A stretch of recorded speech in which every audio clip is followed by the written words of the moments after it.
தமிழகத்திலே வாழ்ந்த ஒரு பெரிய தேசிய கவி, மகா கவி, முண்டாசு கவிஞன் பாரதியார்.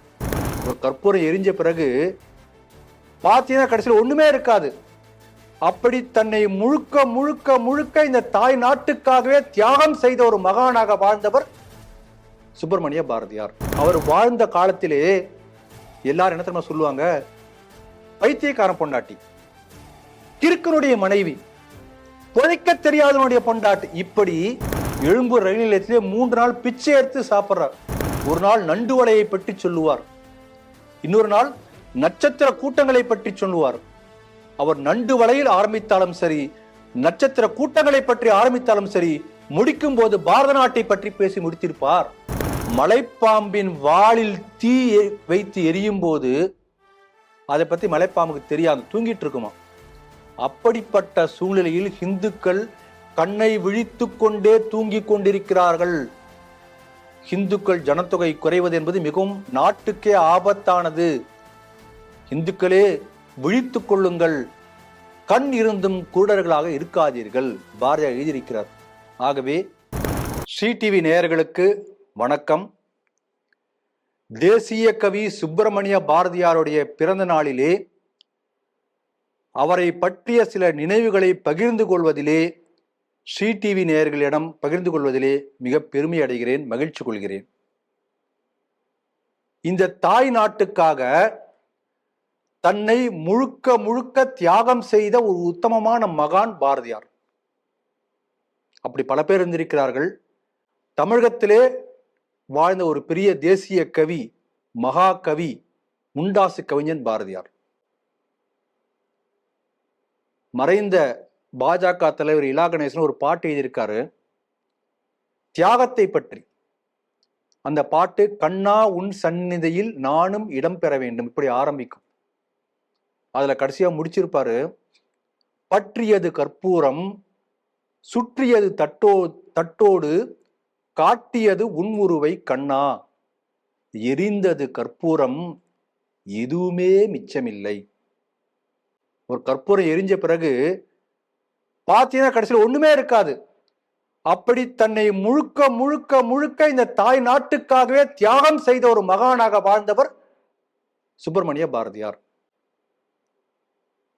நம்முடைய நாடு சுதந்திரம் அடைந்த பிறகு 1947 பாரதியாருடைய மனைவி செல்லம்மாள் பாரதியை ஆல் இண்டியா ரேடியோல அவருடைய நேரலை ஒளிபரப்பாக கொண்டிருக்கிறது. எல்லாமே அந்த காலத்துல இந்த அளவுக்கு டெக்னாலஜி கிடையாது. எல்லா ரேடியோவை ஆன் பண்ணிட்டு எல்லாம் காத்திருக்காங்க.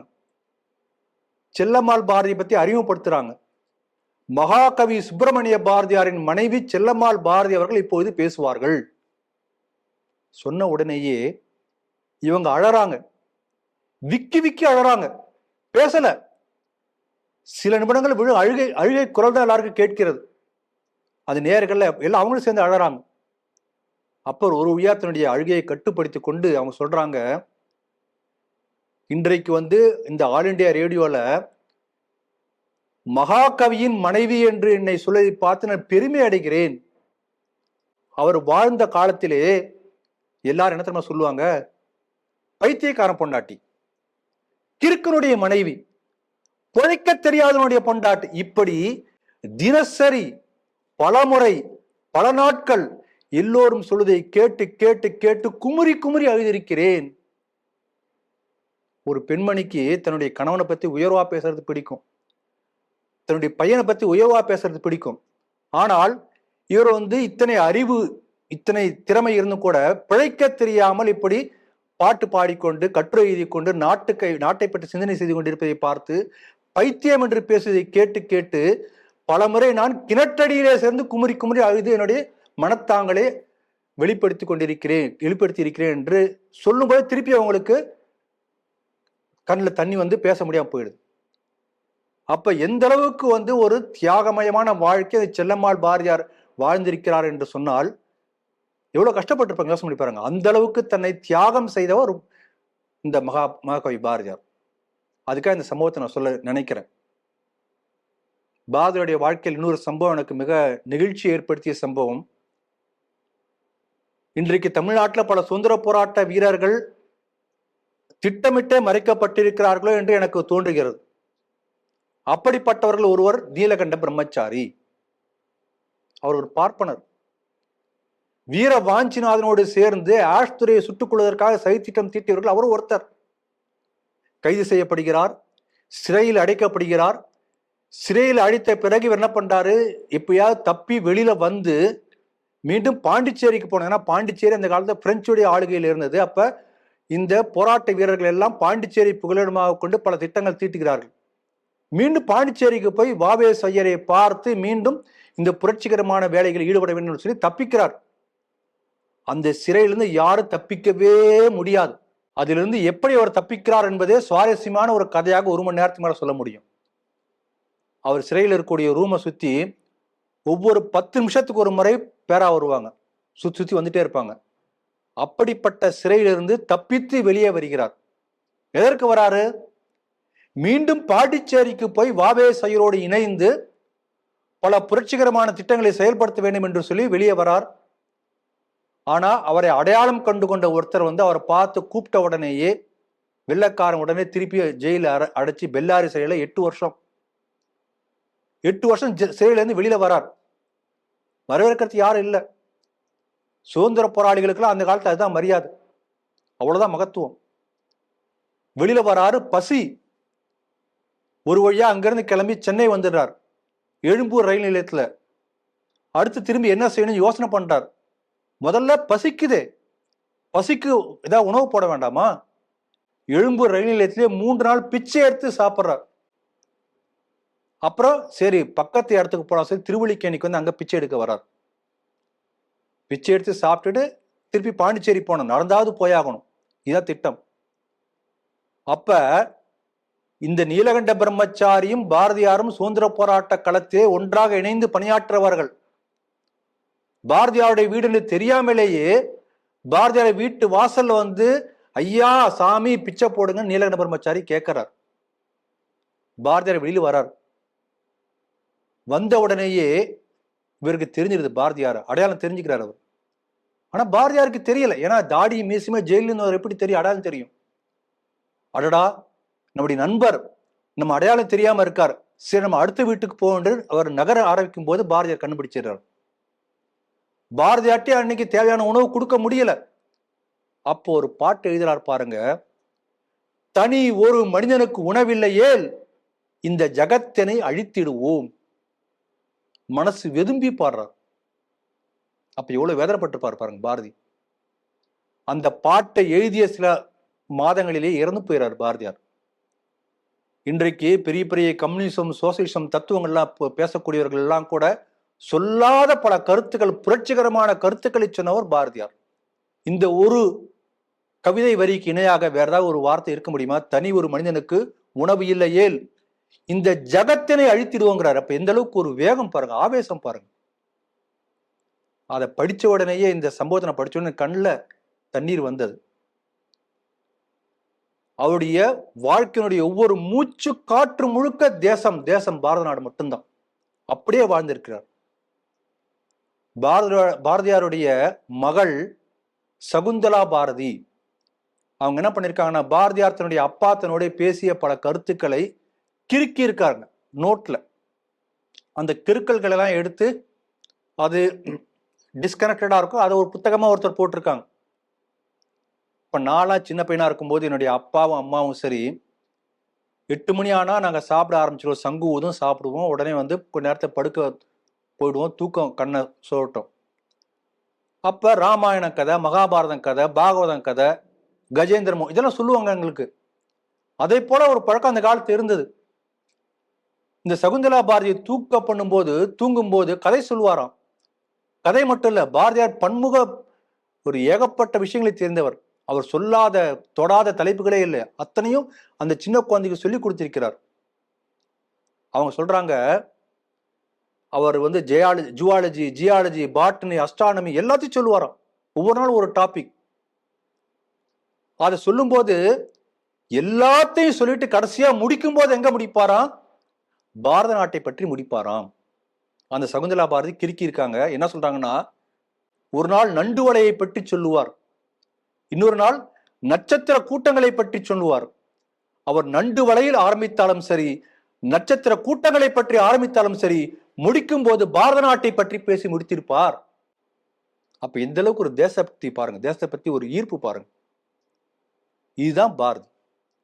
இப்படி தேசத்துக்காகவே தன்னுடைய நாடி நரம்பு ரத்தம் தசை உயிர் மூச்சு எல்லாமாக வாழ்ந்தவர் பாரதியார். இன்றைக்கு நாம சொல்றோம், பல புதுமை கருத்துக்களுடைய முன்னோடி பாரதியாராக இருந்திருக்கிறார். பெண்களுக்கு கல்வி கொடுக்க வேண்டும் என்ற பெண் விடுதலை வேண்டும், பெரிய கடவுள் காக்க வேண்டும், மண் பயனுற வேண்டும், வானகமே இங்கு தென்பட வேண்டும், உண்மை நின்றிட வேண்டும், இப்படி பாடுறார். அந்த உண்மை நின்றிட வேண்டும் என்பதைத்தான் ஸ்ரீ டிவி தன்னுடைய தாரக மந்திரமாக எடுத்துக்கொண்டிருக்கிறது. இன்றைக்கு பல பேர் சொல்ல துணியாத பல கருத்துக்களை அந்த காலத்திலே சொல்லியவர். நான் ஒரே ஒரு சாம்பிள் மட்டும் சொல்றேன். சந்தி தெரு பெருக்கும் சாத்திரம் கற்போம். சாத்திரம்னா என்ன? Branch of science. எப்படி astrology, astronomy, biology, botany, mathematic இப்படி சொல்றோம் இல்லையா, பல்வேறு பகுதிகள். அப்படிப்பட்ட ஒரு சாத்திரமா எது? சந்தி தெரு பெருக்குவது. எப்படிப்பட்ட ஒரு உயர்ந்த ஒரு நிலையை கொண்டு போயிருக்காங்க பாருங்க. நாம தெரு பெருக்குவது எப்படி நம்ம நினைக்கிறோம், அவர் எப்படி நினைச்சிருக்காரு பாருங்க. அந்த பாட்டுடைய அடுத்தவர்கள் எழுதுறாரு, சந்திர மண்டலத்து இயல் கண்டு தெளிவோம். இணைக்கிறார் பாருங்க. சந்தி தெரு பெருக்கும் சாத்திரத்தையும் சந்திர மண்டலத்தை பற்றிய படிப்பையும் ஒன்றாக இணைக்கக்கூடிய சிந்தனை பாரதியாரிடம் இருந்திருக்கிறது. இதுதான் பாரதியார். அதே போல அவர் பெரிய தீர்க்கதரிசி. நம்முடைய நாடு சுதந்திரம் அடைந்த பிறகு ஒவ்வொரு மாநிலத்திலையும் அந்த மாநிலத்தில் உள்ள ஒவ்வொரு ரீஜனல் லாங்குவேஜஸ்ல ஒரு பாட்டு எழுத சொல்லி, நம்ம நாடு சுதந்திரம் அடைந்ததுக்கான மெசேஜ் என்ன என்று சொல்லி ஒவ்வொரு கவிஞர்களா கூப்பிட்டு எழுத சொல்றாங்க. மராத்தியில, தெலுங்குல, கன்னடத்துல எல்லாம் எழுதுறாங்க. அதுக்கு மியூசிக் எல்லாம் போட்டு அவங்க பாட்டு பாட சொல்றாங்க. ஆனால் தமிழ்நாட்டுக்கு அந்த பிரச்சனை வரவே இல்லை. ஏன் தெரியுமா? சுதந்திரம் அடைவதற்கு முன்பாகவே பாரதியார் பாடிட்டார். 1920களில் இருக்கும்னு நினைக்கிறேன். 47 சுதந்திரம் கிடைச்சது. அதுக்கு முன்பாகவே அவர் பாடிட்டார். என்ன பாடுறார்?